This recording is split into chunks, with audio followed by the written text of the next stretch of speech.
10 லட்சம் கோடி கடன் இருக்குது. அது தெரியாமல் தான் முதலமைச்சர் வேட்பாளரை போட்டிக்கிட்டீங்கள.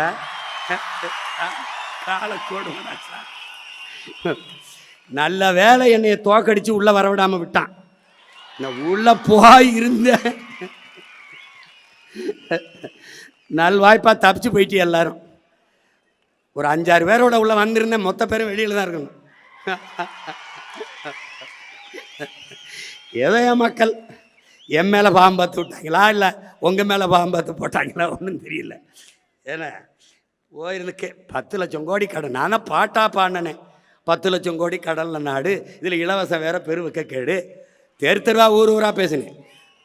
முதலமைச்சர் ஆன பிறகு தான் அவருக்கு தெரியுது 10 லட்சம் கோடி கடன் இருக்குன்னு. ஐய அப்படியா? 10 லட்சம் கடனா? கடன் 10 லட்சம் கோடி இருக்குது. இந்த இலவசங்களை கொடுக்க முடியாது. 1 லட்சம் கோடி ஏற்கனவே வட்டி. பட்ஜெட்டே 3 லட்சம் கோடி தான், வட்டியே 1 லட்சம் கோடி போகுது. நீங்கள் சொல்கிற அறிவிப்பு இதெல்லாம் செயல்படுத்த இன்னும் 10 லட்சம் கோடி கடன் வாங்க வேண்டும். அப்போ மொத்த பட்ஜெட்டையும் வட்டியை கட்டிக்கிட்டு ரொட்டியை திண்டு தெரிய வேண்டியதான்னு நான் சொன்னேன். நீங்கள் கேட்கல. அப்போ நீங்கள் என்ன பண்ணீங்க? கொடுக்க முடியாது என்று தெரிந்து வெற்று வாக்குறுதிகளை கொடுப்பதுதான் மக்கள் துரோகம், மக்கள் விரோதம், ஏமாற்று.